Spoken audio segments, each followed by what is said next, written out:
On the last few episodes of Relationship Radio, we've been explaining a new system that we have developed to help people rescue their marriages and rescue themselves. The first 3 steps having to do with getting stability. You're stabilizing. If you're looking to rescue the marriage, you've got to stabilize what's going on. And then that 4th step is, how do we start healing what needs to be healed inside of me and in terms of a relationship itself? And at the end of that, we talked about exploring reconciliation. And if you go through that process of exploring reconciliation and you decide that you will reconcile, then there are 3 more steps we want to explain to you about how you can create a dream life together. So Kimberly, this is Kimberly Holmes, our CEO. By the way, I'm Dr. Joe Beam. Welcome to Relationship Radio. What is the first of those last 3 steps? In other words, step number 5 in our 7-step system. Right. Step 5 is coming right after reconciliation. And so there's trust that likely needs to be rebuilt. So the 5th step is to rebuild trust. This is huge because we don't want to get intimate or be committed or do some other things that we'll share in the later steps with people that we still don't trust or that we fear are going to hurt us or abandon us or manipulate us. So that it is key to focus on rebuilding trust and accountability. And if you've heard us talk about trust, we have toolkits and other things about trust out there. Remember that we talk about trust as being a predictive word. That if I trust you, I believe that the decisions you make and the actions you take will be for the benefit of our relationship or the benefit of me, and not just for the benefit of you when it might hurt our relationship or might hurt me. And so it's a predictive word. And if you've been through marriage crisis, it's very likely that at least one of you now distrusts the other, or it may be that both of you now distrust the other. You might be thinking, well, does that mean we both have done some things we shouldn't have done? And the answer to that is probably. So you see, let's say, for example, that a spouse has been unfaithful, and you decided now to put the marriage back together. You've decided to reconcile, and you're thinking, okay, it's a pretty clear thing here that building back trust has to be that I need to be able to trust that my spouse is not going to be doing that kind of thing anymore. That's right. But what if in the process of, as you dealt with these things, particularly maybe in the early days, let's suppose that you told his or her parents, or you told the minister or pastor or whomever it might be, that in essence, we call it throwing under the bus, that you've basically thrown your spouse under the bus. Then, believe it or not, there's also a process then where that they have to learn to trust you again. You say, but they just got what they deserved. I mean, he was the one cheating or she was the one cheating. I was just looking for a support group over here. Therefore, I didn't really do anything wrong. But if your spouse believes that his or her secrets are not safe with you, that you're going to be telling other people about anything they might do wrong, then remember that predictive word of trust. I believe that the decisions you make and the actions you take will be for the benefit of our relationship and the benefit of me, and not just for yourself to the detriment of our relationship or detriment of me. So, Kimberly, I don't think we talk a lot about that second part I'm talking about right now. Am I off with that, or am I right that sometimes the so-called innocent spouse also has to rebuild trust, get trust rebuilt from the other spouse?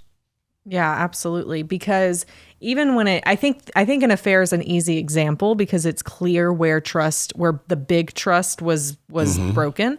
But when you think about the science of trust, any relationship that's going to go through reconciliation, there's going to be trust broken in some way on both sides. Even something as small as, you didn't help me out when you said you were going to. You weren't there for me when you said you would be. You alluded to, or my expectation going into the marriage was you would act this way towards me, or, touch me in this kind of way. There's so many layers and levels of trust, some spoken and expected, some unspoken and still expected. And so each person is going to have those that's explicit or implicit that they've expected, that in reconciliation should come forward in some way to fully help rebuild the trust. Because I want to trust, and just like you said, trust is all about, I trust that you're going to make the decision that's best for the relationship not just for you, not just for me, but for the relationship. So we need to put everything on the table so that it's clear what the expectations are of the relationship and we can agree on those terms. Mm-hmm.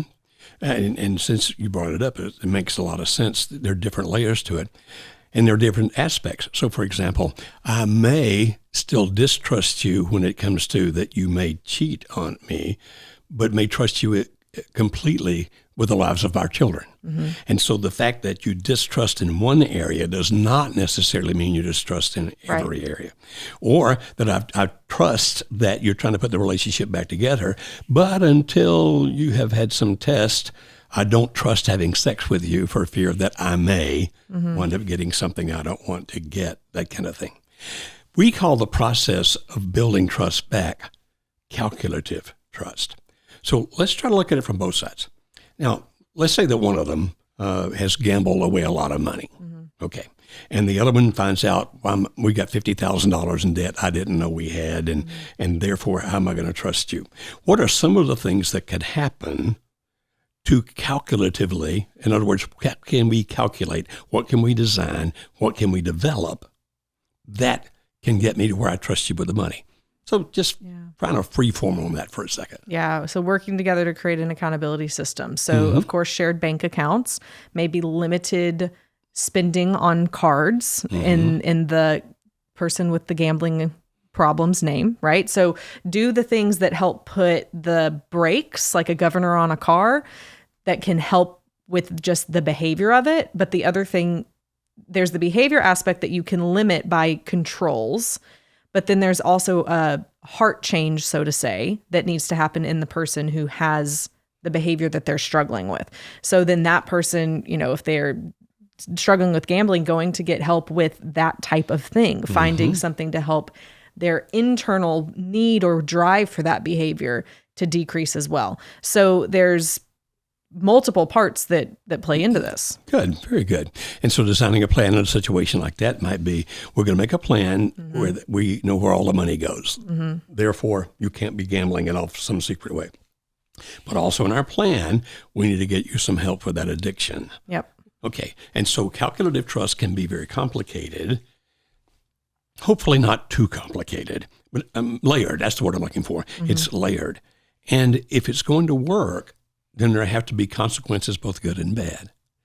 In other words, if you do this and we work this thing out, here are the good things that are going to happen. But if you violate that, there's going to be some negative consequences to it as well. Okay, now let's take that same situation, but now let's look at the other spouse who went and told all of our friends, my husband gambled my money away, or our money away. Yeah. And now all of our friends treat him differently and look down their nose at him, etc. Yeah. Now, how are we going to build back trust in that direction? Yeah.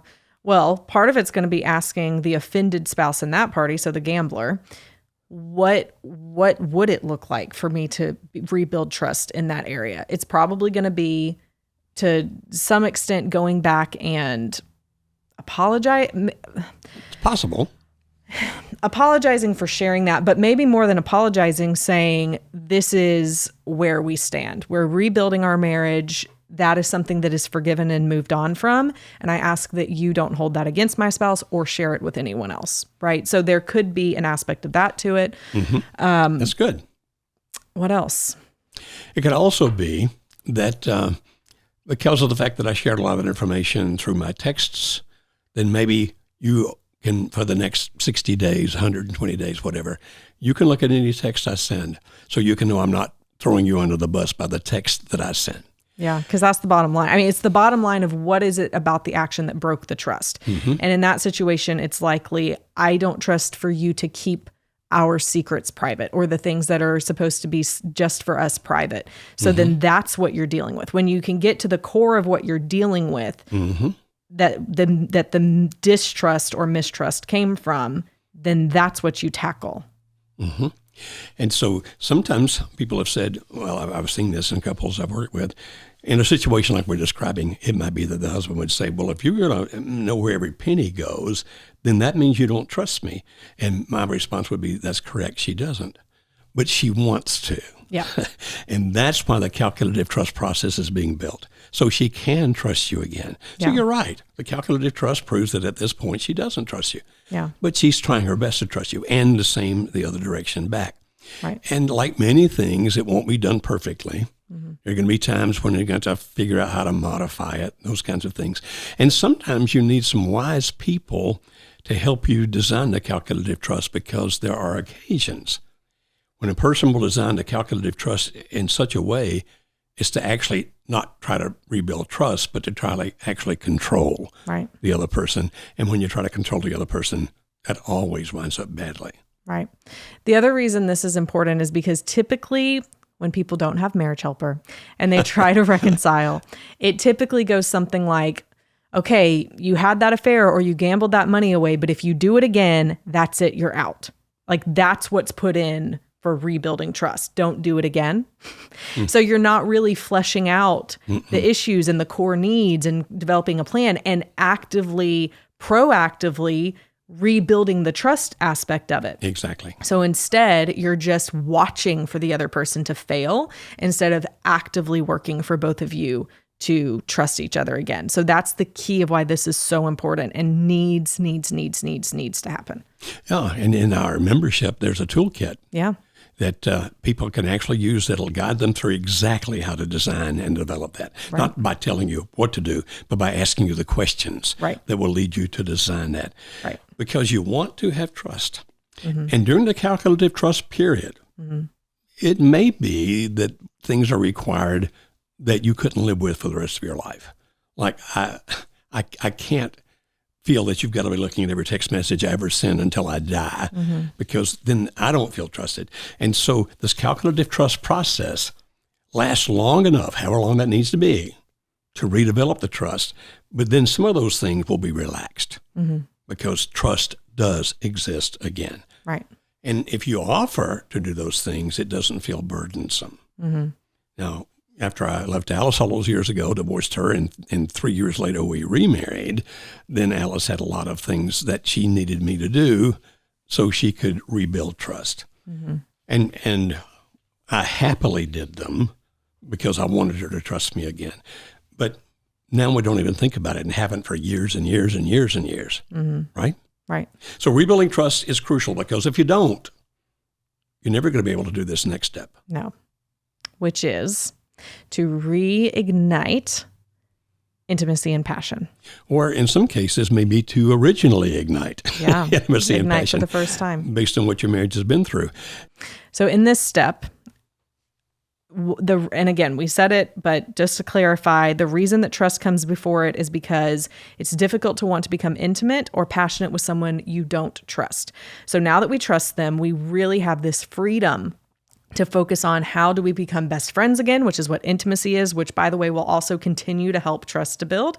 And then how do we find our passion again? How do we feel like we love each other again? How do we do all of that? It's interesting that this is coming at step 6, but we've done a lot of work to get there, really get here.